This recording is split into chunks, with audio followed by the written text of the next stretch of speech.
ನಮಸ್ಕಾರ ವೀಕ್ಷಕರೇ, ಅಘೋರ ತಂತ್ರ ಮಂತ್ರ ವಿದ್ಯಾ ಚಾನಲ್ಗೆ ಎಲ್ಲರಿಗೂ ಸ್ವಾಗತ ಸುಸ್ವಾಗತ. ಇವತ್ತಿನ ವಿಚಾರ ಏನು ಅಂದರೆ, ವೈರಿಯನ್ನು ದೇಶಭ್ರಷ್ಟನಾಗಿ ಹೋಗುವಂತೆ ಮಾಡುವ, ವೈರಿಯನ್ನು ಪರಿಪರಿಯಾಗಿ ಕಾಡಿಸುವಂತಹ, ವೈರಿಯನ್ನು ಸರ್ವನಾಶವನ್ನು ಮಾಡುವಂತಹ ಒಂದು ತಂತ್ರ ವಿದ್ಯೆಯನ್ನು ಹೇಳ್ತೇನೆ. ಈ ಒಂದು ತಂತ್ರವಿದ್ಯೆ ಎಂಥವರಿಗೆ ಮಾಡಬೇಕು ಅಂದರೆ, ನಿಮ್ಮ ಪಾಡಿಗೆ ನೀವು ಇರ್ತೀರ, ನಿಮಗೆ ಏನು ಮಾಡ್ತಿರ್ತಾರೆ, ಹಣದ ಅಹಂನಿಂದ, ಶ್ರೀಮಂತಿಕೆಯ ಅಹಂನಿಂದ, ದುರಂಕಾರದಿಂದ ನಿಮಗೆ ಪದೇ ಪದೇ ಹಿಂಸೆಯನ್ನು ಕೊಡ್ತಿರ್ತಾರೆ. ಆಮೇಲೆ ಸಮಾಜದಲ್ಲಿ ನಿಮ್ಮನ್ನು ಕೆಟ್ಟವರನ್ನಾಗಿ ಬಿಂಬಿಸ್ತಿರ್ತಾರೆ. ಅಂತಹ ವ್ಯಕ್ತಿಗಳಿಗೆ, ಯಾರು ಅಧರ್ಮದ ಅನ್ಯಾಯದ ಮಾರ್ಗದಲ್ಲಿ ಅಹಂಕಾರ ದುರಂಕಾರದಿಂದ ವರ್ತನೆ ಮಾಡ್ತಿರ್ತಾರೆ, ಅಂತಹ ವ್ಯಕ್ತಿಗಳಿಗೆ ಬುದ್ಧಿ ಕಲಿಸ್ಬೇಕು ಅಂದರೆ ಈ ಒಂದು ತಂತ್ರ ವಿಧಾನವನ್ನು ಮಾಡಬೇಕಾಗುತ್ತೆ. ಇದು ತುಂಬಾ ಪವರ್ಫುಲ್ ಆಗಿರುವಂತಹ ಒಂದು ತಂತ್ರ ವಿಧಾನ ಇದಾಗಿರುತ್ತೆ. ಆಮೇಲೆ ಸ್ಮಶಾನ ಕ್ರಿಯೆ ಅನ್ನೋದು ಇದಾಗಿರುತ್ತೆ. ಈ ಒಂದು ತಂತ್ರವನ್ನು ನೀವು ಯಾವ ದಿನ ಮಾಡಬೇಕು, ಯಾವ ಥರ ಮಾಡಬೇಕು ಅಂದರೆ, ಶನಿವಾರ ದಿನ. ಅಂದರೆ ನಿಮ್ಗೆ ಯಾರು ಹಿಂಸೆಯನ್ನು ಕೊಡ್ತಿರ್ತಾರೆ ಆ ವ್ಯಕ್ತಿಯ ಹೆಸರಿನ ನಕ್ಷತ್ರವನ್ನು ನೋಡ್ಕೊಳ್ಬೇಕು. ಅದು ಘಾತಕ ನಕ್ಷತ್ರ ಅನ್ನೋದು ಇರಬೇಕು.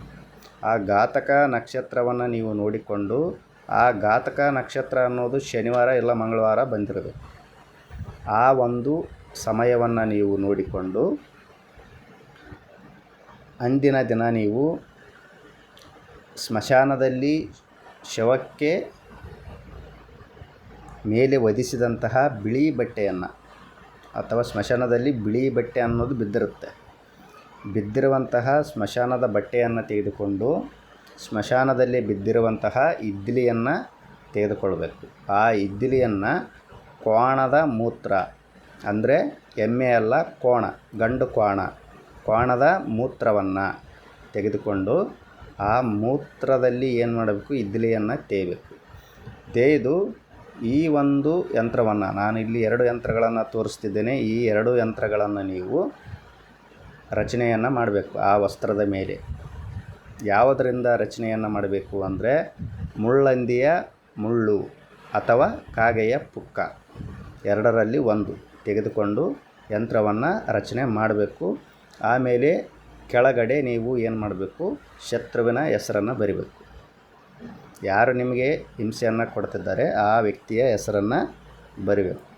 ಬರೆದಾದ ಮೇಲೆ ಆ ಒಂದು ಬಟ್ಟೆಯ ಒಳಗಡೆ ಏನು ಮಾಡಬೇಕು, ನೀವು ವೈರಿಯ ಎಡಗಾಲಿನ ಮಣ್ಣು, ಆಮೇಲೆ ಹಳೇ ಕುಣಿ ಇರುತ್ತೆ, ಅಂದ್ರೇನು ಸಮಾಧಿ, ಹಳೆಯ ಸಮಾಧಿಯ ಮಣ್ಣು, ಬ್ರಾಹ್ಮಣರ ಸುಟ್ಟ ಬೂದಿ, ಅಂದರೆ ಬ್ರಾಹ್ಮಣರ ಬೂದಿ ಅಂತೀವಿ.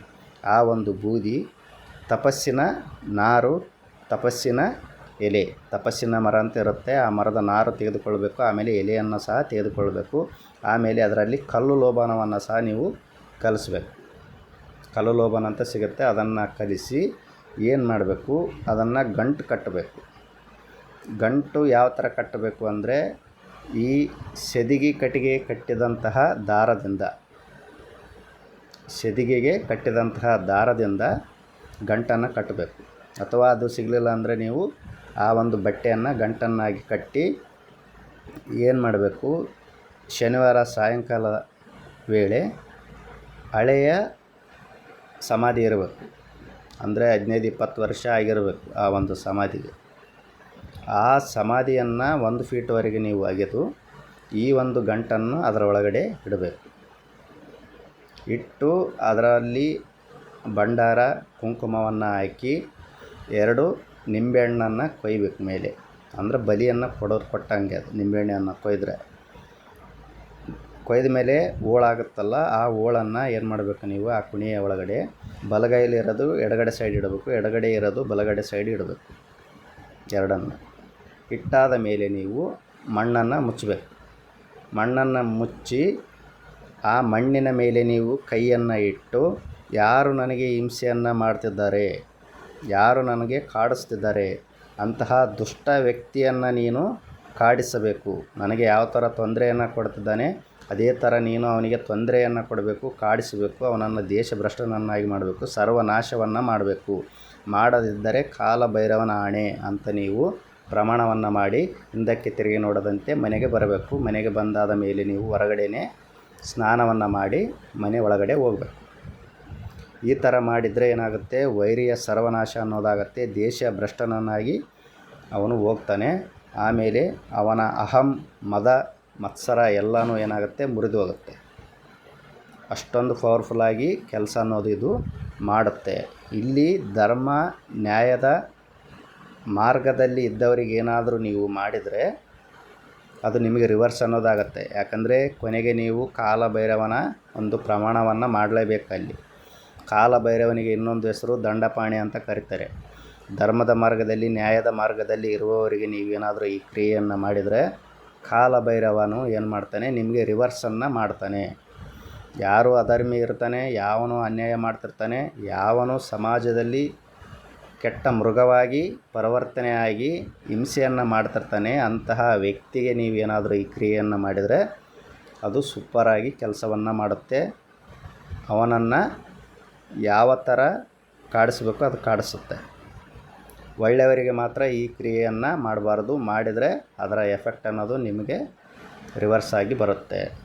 ಇಂತಹ ವಿಚಾರಗಳನ್ನು ತಿಳಿದುಕೊಳ್ಬೇಕಂದ್ರೆ ನಮ್ಮ ಚಾನಲನ್ನು ನೀವು ಸಬ್ಸ್ಕ್ರೈಬ್ ಮಾಡಿ, ಲೈಕ್ ಮಾಡಿ ಹಾಗೂ ಶೇರ್ ಮಾಡಿ. ಎಲ್ಲರಿಗೂ ಒಳ್ಳೆಯದಾಗಲಿ. ಧನ್ಯವಾದಗಳು. ಜೈ ಕಾಲಭೈರವಾಯ ನಮಃ.